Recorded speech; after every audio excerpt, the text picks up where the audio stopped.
Vamos falar um pouquinho agora de crise convulsiva febril. Tá. Que não é tão incomum isso, também, claro, né? a gente não pode deixar de falar, porque na infância é 2 a 5% das crises na infância.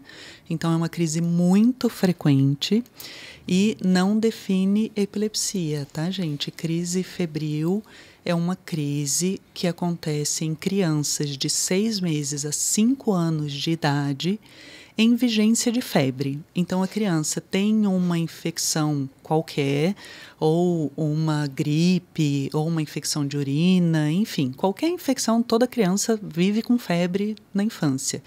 Então, ela teve uma febre e ela evolui com uma crise convulsiva em vigência de febre. É isso que a gente chama de crise febril. Ela é muito comum na infância e não necessariamente essa criança depois vai ter epilepsia. Ela é mais propensa a ter epilepsia ou não? Estudos, antigamente a gente acreditava que sim, tá? Porque quando a gente via as pessoas que tinham epilepsia, 13 a 15% delas tinham história de crise febril. Então a gente pensava, então quem tem crise febril pode ter epilepsia na idade adulta. Mas é uma porcentagem muito pequena das crianças que têm crise febril, é menos de 5%, que vai evoluir com epilepsia quase, depois. Se você comparar com a população geral, normal, então assim, quase a mesma muito coisa, né? pouca a evolução para a epilepsia depois. É claro que para a criança apresentar uma crise febril, a gente sabe que toda criança tem até os 5 anos de idade febre em vários momentos da vida. A criança que não tem febre é criança normal. Exatamente. Né? Anormal, né? Porque é esquisito. Você tem que levar no médico, né? Então, meu filho não tem febre. E por que algumas delas têm crise febril? Ou seja, naquela faixa etária, alguma coisa relacionada ao desenvolvimento. Qual que é a faixa etária, Thaís? 6 meses a 5 anos. 6 meses a 5 anos. Se tem crise nessa idade, com febre, a gente chama de crise febril. E a gente não se preocupa muito com isso, tá? Algumas dessas crianças nem precisam ser tratadas.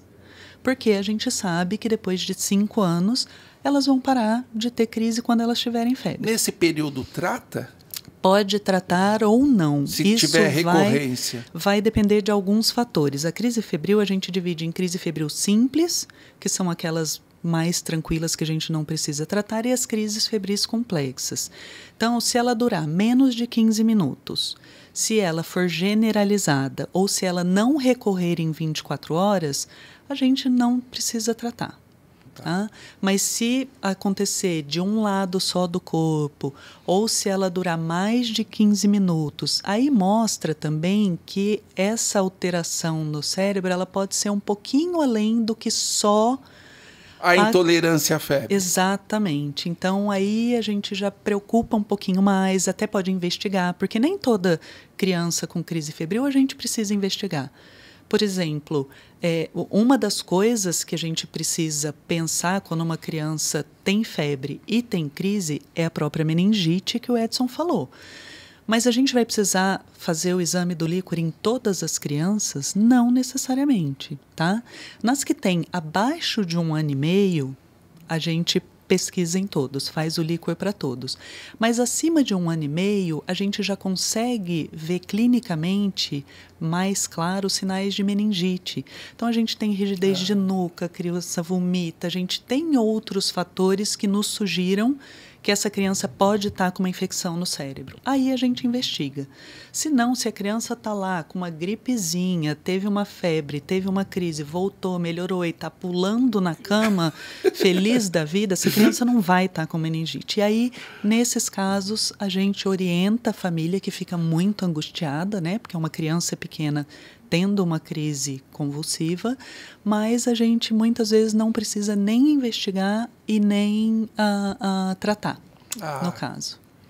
O cérebro de criança ainda é um cérebro imaturo, né? Principalmente abaixo de 6 anos. É um cérebro em desenvolvimento ainda, imaturo, e os sistemas, as redes neurais que inibem o espalhamento de eletricidade ainda está em desenvolvimento.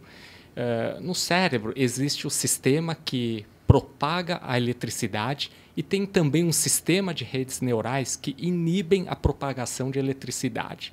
Quando existe um desequilíbrio por imaturidade da rede que inibe a propagação fácil de eletricidade, quando esse sistema que inibe está imaturo, aí a pessoa pode ter crise epiléptica. É o que acontece em criança pequena. E tem um dado importante. Primeiro, criança faz muita febre. Qualquer coisinha em criança dá febre.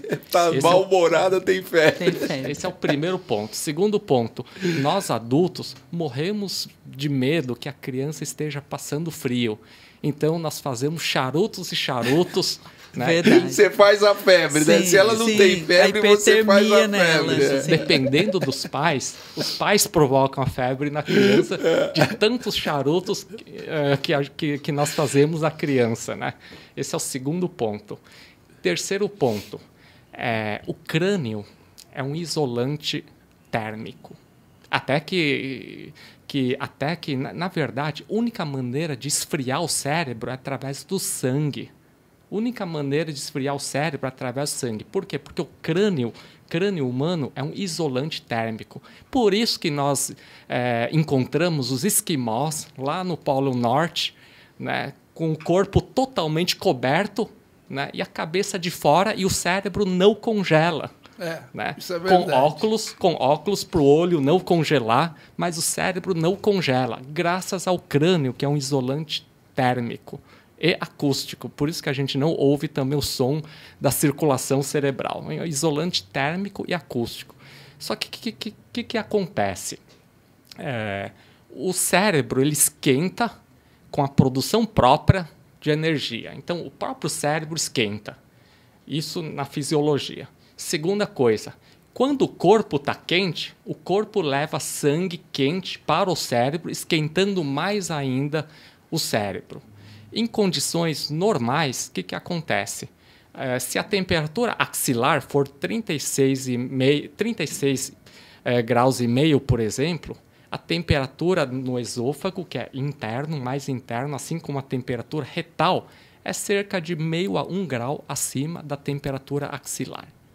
E a temperatura cerebral é cerca de meio a 1 grau acima da temperatura retal ou esofágica. Ou seja, aqui está 38. Quase. Ou seja, se em condições normais, quando a temperatura axilar está 36,5, na verdade a temperatura cerebral é cerca de 2 graus acima da temperatura axilar. Aí, quando nós vamos medir febre na criança, na verdade, a gente vai lá, mede, nós até nos assustamos. Nossa, a temperatura axilar está 40 graus, 39,5. Na verdade, se tiver 40 graus, no cérebro a temperatura estaria 42 graus. Convulsiona qualquer criança. A criança, apesar de ter o ossinho mais fino, acaba convulsionando. Isso.